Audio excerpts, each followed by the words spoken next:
dirige la société Point Virgule depuis 17 ans maintenant, société que j'ai créée en 93. Voilà, donc mon rôle c'est d'animer une équipe, d'avoir une vision comme tout chef d'entreprise, et puis voilà, d'être présente en cas de difficulté, parce que des difficultés dans les entreprises on en a toujours, donc mon rôle c'est aussi d'aider à l'émergence de solutions par exemple. D'accord. Alors justement, j'en profite pour rebondir là-dessus, qu'est-ce qui fait qu'un jour on décide comme ça de créer une entreprise? Alors, qu'est-ce qui fait qu'on décide de créer une entreprise? La volonté d'être libre, je crois, avant tout. Cette envie de liberté. C'est ça le moteur, je crois. Moi, dans mon cas de figure, j'ai décidé aussi de choisir la qualité de vie au départ. Ça, c'était important puisque j'ai commencé ma vie professionnelle à Paris. Et très rapidement, j'ai vu que la vie parisienne n'était pas faite pour moi. Donc j'ai décidé de revenir en province, et en province comme il n'y avait pas de travail dans mon secteur d'activité, il fallait bien se créer son poste, et c'est pour ça que j'ai monté l'entreprise. Mais avant tout, cette soif de liberté, ça c'est le moteur principal. Depuis toute petite, j'avais envie d'être autonome et décisionnaire dans mes actes, et ça je crois que c'est ce qui motive ça d'après. Un bon salarié, c'est quelqu'un qui a d'abord un esprit d'équipe, ça c'est important. Donc un esprit d'équipe, ça veut dire quoi? Ça veut dire que ses actes, ses paroles vont avoir une incidence sur les autres, à la fois sur les autres et à la fois sur le développement de l'entreprise. C'est ça, c'est en avoir conscience. Un bon salarié, c'est un salarié qui est heureux aussi de venir travailler, donc ça c'est important. Dans ce bonheur à venir travailler, il en est aussi le moteur, c'est-à-dire que quelque part, il est un peu responsable de ce qu'il va pouvoir générer comme attitude qui amène des choses positives, des choses plus négatives, donc en avoir conscience. Quand on parle des choses négatives, c'est aussi un bon salarié, c'est quelqu'un, non pas qui ne fait pas d'erreurs, parce que ça tout le monde fait des erreurs, moi-même je fais des erreurs, mais qui a en tout cas aucune certitude et sait tirer profit de ses erreurs. Ça c'est important, de se remettre en question, pouvoir analyser ce que j'ai fait, dans quel contexte, pourquoi finalement le résultat est négatif, et comment faire pour que demain ce résultat négatif se transforme en positif. Et avoir la joie justement la fois d'après de dire là j'avais compris ce qui m'était arrivé la dernière fois, et justement ça s'est pas reproduit, et ça c'est chouette. C'est cette notion aussi de progression, de projection et de progression.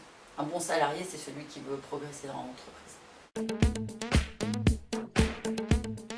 Tiens, je vais partir d'une phrase d'Albert Camus, comme quoi le chemin importe peu, la volonté suffit à tout.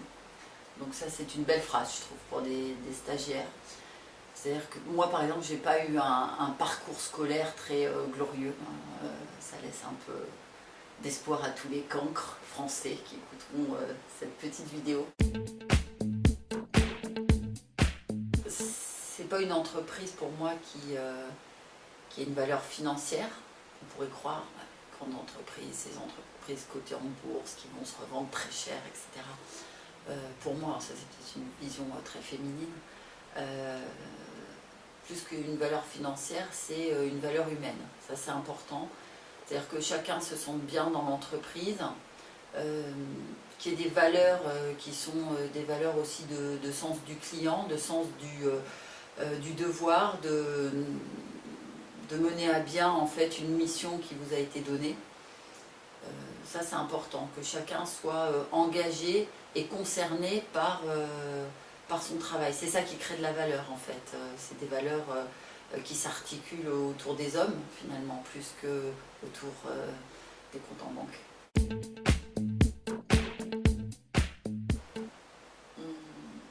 S'il y en avait un, je dirais je vais buzzer parce que je le garderai pour moi. Voilà, égoïstement pour une fois. Un écureuil. Ouais, j'aime bien le côté écureuil parce que c'est à la fois c'est discret, c'est agile, ça va d'arbre en arbre, à la fois entre le ciel et la terre. Voilà, c'est organisé, ça garde des noisettes. voilà, j'aime bien cet animal. Voilà. Alors, il suffit de regarder une chose avec attention pour qu'elle devienne intéressante. C'est Saint-Exupéry et c'est Le Petit Prince. J'aime bien. J'aime bien Le Petit Prince et j'aime beaucoup Saint-Exupéry. On va commencer par le côté enthousiaste, bonne humeur, drôle, sympathique, tout en restant très humble. Puis une façon de parler que j'adore, ça va être Jean Dujardin. Pas mal d'actu en ce moment, hein, avec la palme qu'il a eu à Cannes. Donc ça j'aime bien. D'un point de vue philosophique, je dirais le Dalai Lama. Le caractère Éric Cantona, j'adore. J'adore son côté hétéroclite, ses coups de gueule. Voilà, j'aime bien Cantona. Pour la progression en termes de business et puis sa capacité à se positionner sur des sujets de société, j'aime beaucoup Marc Simoncini qui est le créateur de Mythique. Et puis pour le côté, pour le côté humain, générosité, en tout cas ce qui renvoie, parce que je n'ai pas l'honneur de le connaître, mais Yannick Noah, j'aime bien aussi son côté positif, son côté j'aime les gens, j'aime donner. Et puis là aussi j'aime bien les gens qui font des virages à 360 degrés, ça me plaît bien ça. Passer du tennis à la chanson, c'est quand même sacrément fort, je trouve.